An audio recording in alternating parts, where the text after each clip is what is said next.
సన్నిధి కదా ఒక సంబరం, ఒక వరసలా కదిలిన క్షణం, ఇక తెలియదే ఒంటరితనం. ఎన్నాళ్ళ కోరారు కన్నోళ్ళిలా, వస్తూనే పోయాయి కన్నీళ్ళిలా. ఇల్లంతా మారింది సందళ్ళుగా, మీరంతా ఉండాలి వందేళ్ళిలా. మనవారే వినకుంటే మరణాన్నే మరిచేది మనసంతా వెలుగేన, ఇక చీకటెళ్ళింది తెల్లారి నవ్వుతోనే.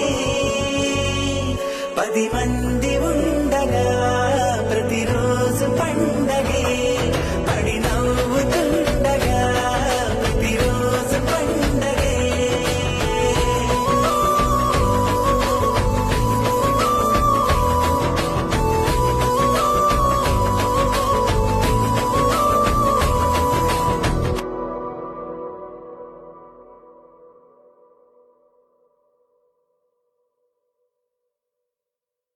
సన్నిధి కదా